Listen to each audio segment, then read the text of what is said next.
this video, we will examine the top reason for everything, and that is the sense of taste. How does it work? Where does it came from? Is it only our imagination? We are going to find out next. So do not forget to subscribe Foodie Eyes channel and comment on this special video, because we are starting right now.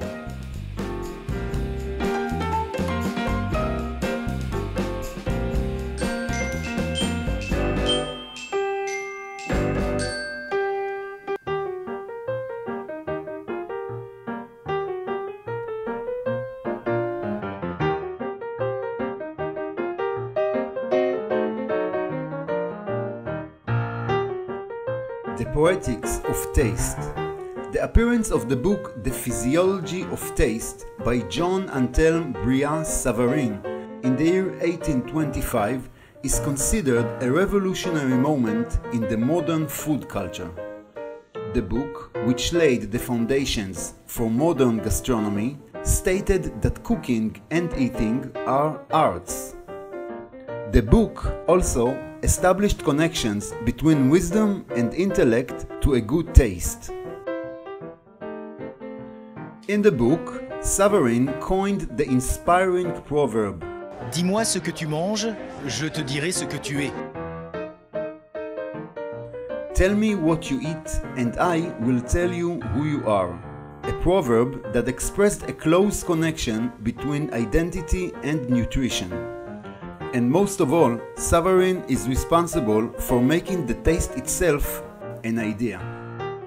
A fundamental concept of human existence, through which we can understand the world, recognize it, and act within it. In the book, Savarin ties the taste to history, psychology, fashion, the theory of state, and art. The taste makes the frying of the omelette, the selection of the cheese in the store, or the pouring of the wine, actions that emerge from an intellectual and aesthetic position. People do not just eat an omelette or drink wine.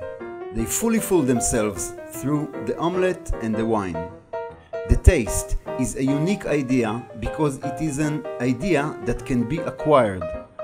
When you buy a good book, or a nice shirt, or a tuna fish in the restaurant, you buy a taste. Taste is the ideal product. An idea of taste gives life a reason. It enables us to derive satisfaction and pleasure from the existence. So it is not just like that and you buy a cheeseburger. You need to buy your satisfaction with meaning. And for this, you need to taste non-stop to buy non-stop. The more you taste, the more you live. The idea of taste is the horizon of day-to-day operations and the totality of products.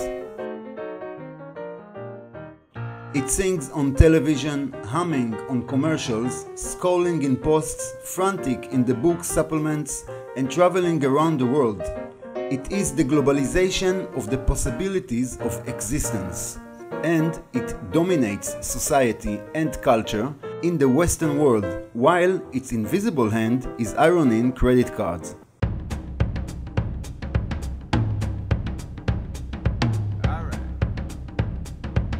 The significant contact with the words of the food does not exist through the organ called tongue, but through a phenomenon called speech. The sense of taste is a neural response to the encounter between the chemicals in the food to the taste buds on the tongue and the receptors in the nose.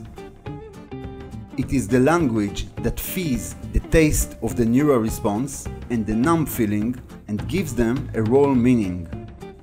The taste belongs to the mouth that speaks and not to the mouth that eats. The perfect poached egg. Tender whites around a warm liquid yolk that oozes out like gold when you cut into it. An example of how food taste can be changed quickly. Imagine yourself next to a friend who is sinking into a juicy chicken wings, exactly like the wings I ate this week. 2 days I was above the toilet. And watch immediately how the fermented chicken wings turn into a fat-burning tire.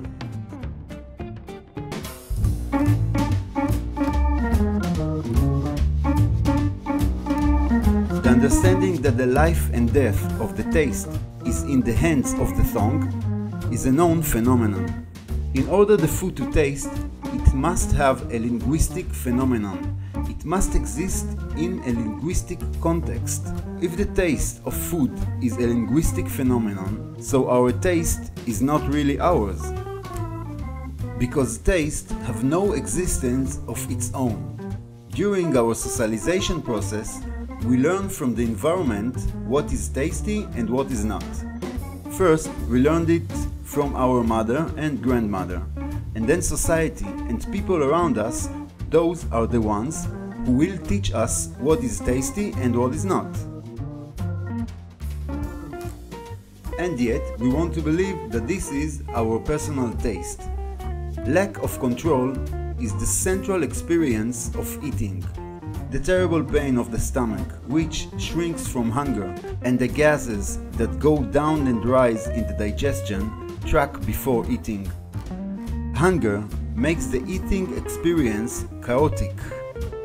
A tremendous force that comes from the body and moves us, changes our actions and our behavior.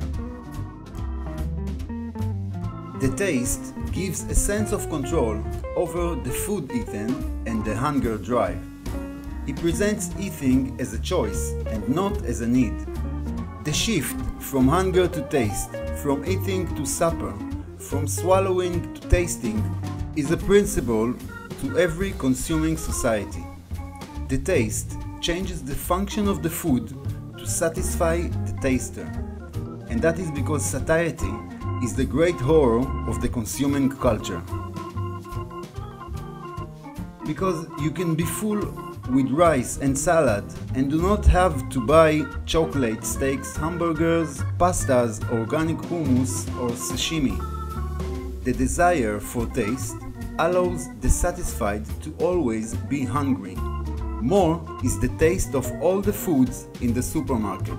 More is also the taste of all the food in the commercials and of all the food in the cooking programs on television.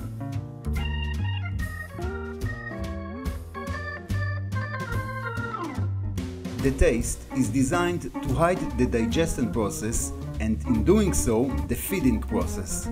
Taste culture enables us to concentrate the eating experience in mouth and tongue. And the most important process in the eating experience, and that is the digestion, completely neglected in taste culture.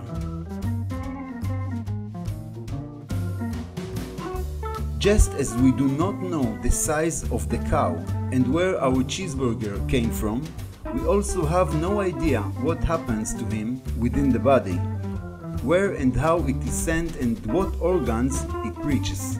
The real inner, not that of the soul, that one inside the stomach, remains a secret. A mysterious box in which we put treasures and throw away the map.